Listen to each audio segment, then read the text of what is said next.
चाहूंगी बिकॉज उनका बिजनेस बहुत बड़े तरीके से डिस्टर्ब हो रहा है लैब ग्रोन डायमंड से। अगर आप एनेक्डोटली अपने आसपास लोगों से बात करें, सबका ये हो गया है बोलना कि क्यों हम लोग 1 लाख 2 लाख का डायमंड का सेट ले जब आपको लैब ग्रोन डायमंड का मिल रहा है 20,000 में, और देखने कोई फर्क नहीं दिखता है। क्या आपको लगता है ये एक बहुत बड़ा डिस्ट्रप्टर रहेगा टाइटन के लिए और इंडस्ट्री के लिए? बिल्कुल रहेगा। हम लोग ने 20-25 साल के बाद टाइटन बेच दिया है। क्या इस रीजन से? Yes, mainly because of lab grown diamond. लेकिन हम लोग जब भी कंपनीज के साथ इंटरैक्ट कर रहे हैं तो उनका मानना यह है कि दोनों को एग्जिस्ट करेगा।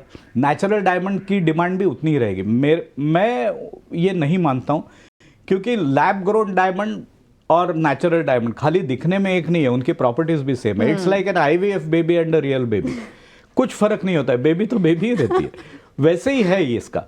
तो मेरे हिसाब से ओवर अ पीरियड हम लोग ने अमेरिका में ऑलरेडी देखा है कि लैब ग्रोन डायमंड की डिमांड बढ़ रही है और नेचुरल डायमंड की डिमांड घट रही है। इन एडिशन टू दैट, अगर आप ग्रीन एंड क्लीन अर्थ में विश्वास रखते हैं तो भी natural diamond is a far better option than lab grown diamond is a far better option than natural diamond. And because of that मुझे ऐसा लगता है कि ओवर अ पीरियड ये कमोडिटी हो जाएगा। डायमंड बेसिकली कमोडिटी हो जाएगी। And because of that, Titan, which has about 25 to 30% of its business and coming from these diamonds, and यहाँ पे margins भी ज़्यादा रहते हैं, that will be impacted for some time. I'm not saying, because the brand which they have created is amazing and they will continue to do very well in gold. But in addition to that, the management has gone on record saying that we need to reduce our making charges to be competitive. We remain to be we want to be competitive. So कुछ दिन तक उनके pricing पे pressure रहेगा, उनके margins पे pressure रहेगा. That is the reason why we have sold off Titan. And अभी तक मैनेजमेंट ने ऑन रिकॉर्ड बोला भी एटलीस्ट अभी तक उनका कोई प्लान नहीं है लैब ग्रोन डायमंड में जाने का, तो हो सकता है वो अपॉर्चुनिटी वो अभी तो एटलीस्ट मिस कर रहे हैं.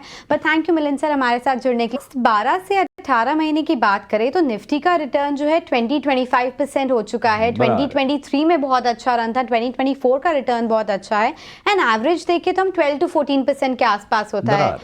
सो अगर नेक्स्ट 12 महीने की बात करें, do you expect this out performance जो निफ्टी का है वो कंटिन्यू हो सकता है या फिर रिटर्न मॉडरेट होकर वही 12 से 14% के बीच में आ जाएगा? तो अगर हम लॉन्ग टर्म की बात करते हैं तो निफ्टी का रिटर्न 30-35 साल का अगर ये देखते हैं तो अराउंड 15.5% तक रहता है.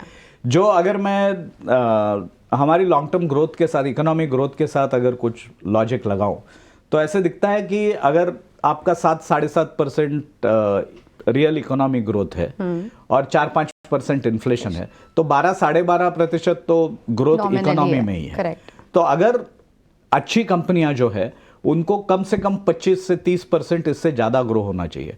तो because of that I think market का लॉन्ग टर्म ग्रोथ रेट 15 से 16% रहेगा. अगर मैं पिछले 15 साल के अगर देखता हूं से 17 साल मार्केट ने वो रिटर्न नहीं दिया है, तो इसलिए मैं कह रहा हूं कि बुल रन अभी तक इंटैक्ट है. शॉर्ट टर्म में शायद स्टैग्नेशन में